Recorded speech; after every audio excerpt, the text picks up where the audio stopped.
बिस्मिल्लाहिर्रहमानिर्रहीम। आज बन रहा है बहुत ही मज़े का मलाई की जैसा साग। रेसिपी स्टार्ट करूँगी। बिस्मिल्लाहिर्रहमानिर्रहीम। अस्सलाम वालेकुम वीवर्स, कैसे हैं आप लोग? उम्मीद है सब लोग खैरियत से होंगे। अल्लाह पाक सबको खुश रखे, आबाद रखे। Welcome back to my YouTube channel Lali Shaikh की दुनिया। आज बन रहा है बहुत ही ज़बरदस्त किस्म का साग, जिसका जायका आप कभी भूल नहीं पाएंगे और अपनी उंगलियां चाटते रह जाएंगे। ठीक है जी। जिसके लिए मैंने लिए हैं जी 2 किलो साग। ठीक है, इसकी हम गंदलों को छील लेंगे और छीलने के बाद जो इसकी साइडों के बड़े पत्ते हैं वो हमने तोड़ देने हैं और इसको हम काट लेंगे। ये देखिए जी, ये इस तरीके के जो बड़े बड़े साइडों वाले पत्ते हैं वो हमने तोड़ देने हैं और जो दरमियान वाले छोटे छोटे पत्ते हैं वो हम रखेंगे। ये मेरी अम्मी इसको अब छील रही हैं। इस तरीके से हमने इसकी जो गंदलें मोटी वाली होती हैं वो हमने पकानी है, काटनी है। ठीक है जी। 2 किलो साग लिया है और इसके लिए मैंने 1 kg लिए है पालक, और ये चने के पत्ते हैं थोड़े से, और साथ ये जी एक गट्टी ली है जी मैंने मेथी की, और 3 गड्डियाँ ली हैं मैंने बाथू की। ये वज़न के हिसाब से करें तो तकरीबन 1 पाव के करीब मेथी है और तकरीबन ½ kg के करीब बाथू है। और मैं इसको जस्ट हरी मिर्चों में बनाऊंगी। हरी मिर्चें मैंने इसमें तकरीबन 1 पाव के करीब शामिल करूंगी, और आप अपने टेस्ट के अकॉर्डिंग भी शामिल कर, लेकिन जितनी मिकदार मैंने ली है इसमें इतनी बिल्कुल फिट रहेंगी, काफ़ी रहेंगी। और साथ लहसुन और अदरक जस्ट, और नमक इसमें जाएगा। और हमने इसमें कोई भी लाल मिर्च नहीं शामिल करनी। ठीक है जी। अब इसको हम बिल्कुल विलेज स्टाइल बनाएंगे। साग को बिल्कुल ऑथेंटिक तरीका होगा, विलेज स्टाइल का, जैसे गांव में बनता है साग। इसको जी मेरी अम्मी अब कट कर रही हैं दाती के साथ, और वो उसमें इसे पकाने में मेरी हेल्प कर रही हैं। ठीक है जी। साग इस तरीके से हमने सारा काट लेना है। आप इसको छुरी की मदद से भी काट सकते हैं, लेकिन इस तरीके से कट करना बहुत ही आसान भी होता है, और हमारी माएँ, नानियाँ, दादियाँ वो इसी तरीके से काटते थे। साग हमारा कट चुका है, इसको मैंने धो के अच्छी तरह से रख लिया है। अब ऊपर एक चढ़ा दी है जी हांडी मिट्टी की, इसमें मैं बनाऊंगी, और इतना मज़े का ये साग तैयार होगा कि आप लोग अपनी उंगलियां चाट जाएंगे।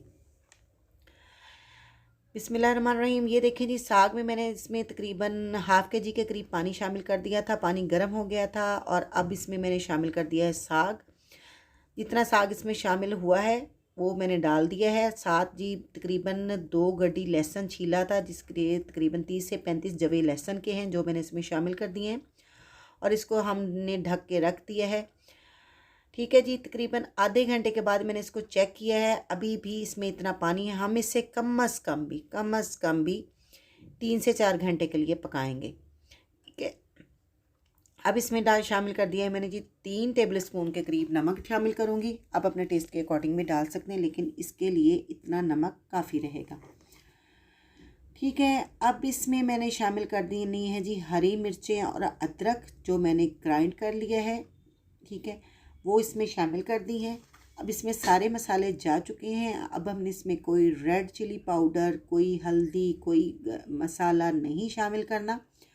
हम इसको प्योर इसी तरीके से बनाएंगे, और फ्रेंड्स मैं आपको बिलीव करें, इतना मज़े का आपका साग तैयार होगा कि आप लोग याद करेंगे। ये देखें जी, तकरीबन 4 घंटे मुसलसल पकने के बाद साग हमारा मुकम्मल गल चुका है। ये आप देख सकते हैं, बिल्कुल ये मिक्स होने वाला हो गया है। अब हमें इसको घोटना है, और इसमें हम शामिल करेंगे जी मकई का आटा, जिसको पंजाबी में कहा जाता है अल्लन, शामिल करेंगे। ठीक है जी। बिस्मिल्लाहिर्रहमानिर्रहीम। अब ये देखें जी, साग हमारा मुकम्मल गल चुका है। ये लिया है जी मैंने मकई का आटा। मैं इसके साथ मकई की रोटी भी तैयार करूँगी, लेकिन अब नहीं। हम लोग इसको मकई की रोटी के साथ खाएंगे, और आप भी इसके साथ मकई की रोटी बनाएंगे। ठीक हो गया जी। अब इसके बाद हमने शामिल करना है इसमें आटा। मकई का आटा डाल के मैं इसको घोट लूँगी। ठीक है जी। इसको मैं घोट के अच्छी तरह से, तकरीबन अगर हम वज़न के हिसाब से डालेंगे तो 1 पाव के करीब हमने इसमें आटा शामिल कर देना है, और मैं तकरीबन 1 प्याली आटा ले रही हूँ, जो वज़न के हिसाब से 1 पाव के करीब है। अब इसको हमने मलाई की तरह घोटना है और ना कोई ग्राइंडर बिल्कुल नहीं करना, आपने इसको घोटने की मदद से घोटना है। और फिर आप इसका जायका देखिएगा कि सुबहान अल्लाह। ऐसे भी अल्लाह पाक की इतनी शान, इतनी रहमतें हैं, इतने खानों में लज्जतें उसने हमें दी हैं अपने हमारे हाथों में कि जिसकी मिसाल कोई नहीं। ठीक है जी, ये देखिए जी साग हमारा घुट चुका है, ये देखिए बिल्कुल मलाई की तरह हमने इसको घोट लिया। अब इसको हम तकरीबन चूल्हे के ऊपर मैंने दोबारा रख दिया, 2 से 3 मिनट हम इसको मज़ीद पकाएंगे और साथ साथ घोटते जाएंगे, ताकि जो हमने इसमें मकई का आटा शामिल किया उसका कच्चापन भी दूर हो जाए। अब हमने जितना साग खाना होगा उसके उतने साग को हम लगाएंगे जी तड़का, और इसमें मैं शामिल कर रही हूँ घी, देसी घी। आप इसको सरसों के ऑयल में भी खा सकते हैं, बनास्पति में भी, लेकिन ऑयल तो बिल्कुल भी नहीं। ऑयल में आप इसको बिल्कुल नहीं बनाएंगे, सरसों के ऑयल में बनाना चाहें बना सकते हैं। तड़के में मैं जी शामिल कर रही हूँ छोटा सा एक प्याज लिया है मैंने, और एक जूलियन कट अदरक 1 टेबल स्पून, और साथ मैंने 10 जवे लहसुन के बारीक कट कर लिए हैं। ये इसको जी हम गोल्डन ब्राउन होने तक पकाएंगे।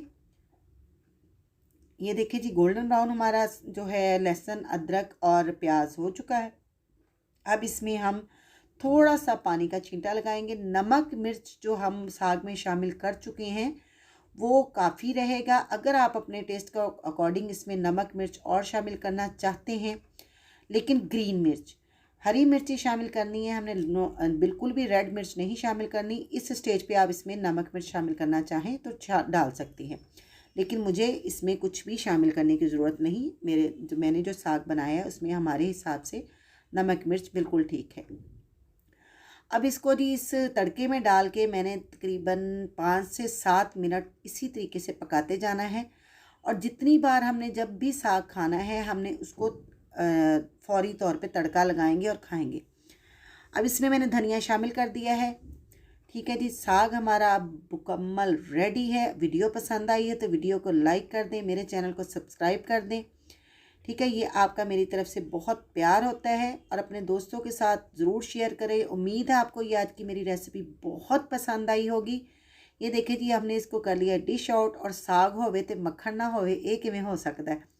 ठीक है जी, अब देखें इसके ऊपर मैंने मक्खन भी रखा है और इसको देसी घी में लगाया है तड़का। अब इसको खाएं, बनाएं और अपने फ्रेंड्स के साथ, अपनी फैमिली के साथ करें इंजॉय, और मुझे रखा करें जी दुआओं में याद।